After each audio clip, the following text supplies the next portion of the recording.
سر آپ کی بارگاہ میں سوال عرض یہ ہے کہ آج کل کوئی غیر عالم ہوتا ہے وہ عالم دین کے بارے میں معاذ اللہ غلط باتیں کرتا ہے، تو کیا ایک غیر عالم کو کسی عالم دین کے بارے میں بولنا کیسا؟ دیکھیں میں آپ کو ایک چیز سمجھاؤں بیٹے، بڑی اہم بات ہے کہ کسی بھی شعبے کو ختم کرنا ہو نا تو آپ اس شعبے کے ماہرین کو ختم کر دیں، وہ شعبہ خود بخود ختم ہو جائے. ٹھیک ہے.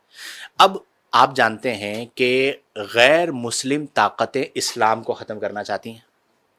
جب وہ اسلام کو ختم کرنا چاہتی ہیں تو انہوں نے طریقہ کیا اپنایا کہ ماہرین اسلام کو ختم کر دیا جائے. ختم کرنے سے مراد کیا ہے؟ ان پر اعتماد کو ختم کر دیں یا ان کے وجود کو ختم کر دیں. وجود کو ختم کر نہیں سکتے تو انہوں نے پھر کچھ ایسے لوگ چھوڑے ہیں کہ جو ایسی گفتگو کریں کہ لوگوں کا علماء سے اعتماد اٹھ جائے.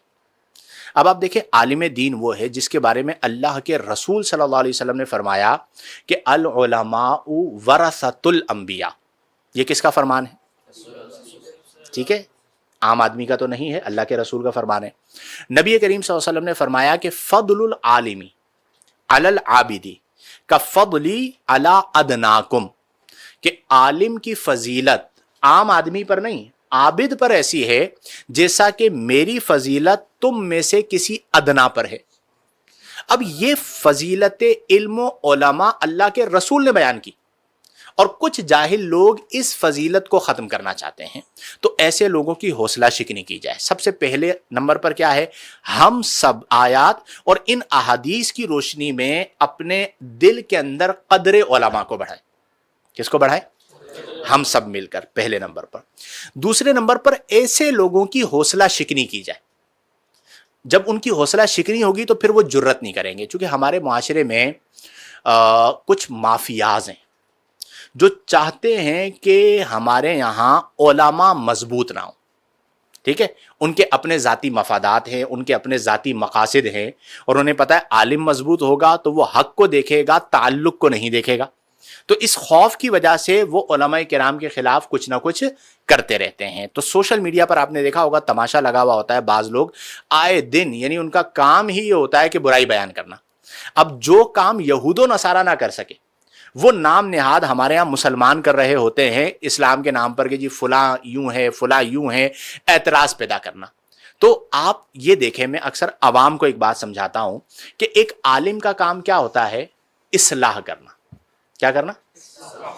اب ایک بندہ عالم بن کے بیٹھا ہوا ہے، اسکالر، اور وہ 24 گھنٹے اصلاح نہیں کر رہا بلکہ فساد کر رہا ہے. اور جب اسے کہا جائے کہ بھئی تم فساد کرتے ہو، وَإِذَا قِيلَ لَهُمْ لَا تُفْسِدُوا فِي الْأَرْضِ قَالُوا إِنَّمَا نَحْنُ مُصْلِحُونَ، تو وہ کہتا ہے بھئی میرے سے بڑا اس وقت روئے زمین پر کوئی مصلح امت نہیں ہے، سب سے بڑا مصلح امت میں ہوں.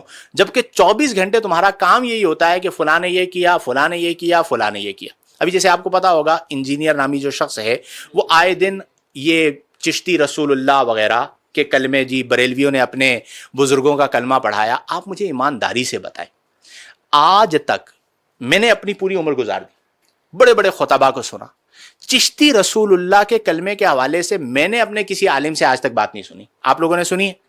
اب یہ پتہ نہیں کہاں سے اٹھا کے لے آیا اور اسے لا کر تھوپ دیا. اب بالفرض وہ حوالہ بھی کسی کتاب کا دیتا ہے تو بھئی کتابوں کے اندر بھی الحاقات ہوتے ہیں یا نہیں ہوتے؟ اور پھر جب ہماری طرف سے صریح اللفظ اس کی تردید کی جاتی ہے کہ جو یہ کلمہ پڑھے گا یا پڑھوائے گا وہ دائرہ اسلام سے خارج ہے، تو آپ اس وضاحت کو کیوں نہیں مانتے؟ اس کا مطلب یہ ہوا کہ آپ کا مقصد جو ہے وہ تماشا لگانا ہے، علماء کے اوپر اعتراضات کرنا ہے. تو میں یہاں پر صرف یہی مشورہ دیتا ہوں کہ اگر بالفرض علمی اختلاف ہو، کون سا اختلاف ہو، تو آپ شائستہ انداز میں، شستہ زبان میں اس کا جواب، اس پر اعتراض کریں، اور جب اس کا علمی جواب آئے تو پھر آپ اسے قبول کریں. رحم فرما میرے مولا.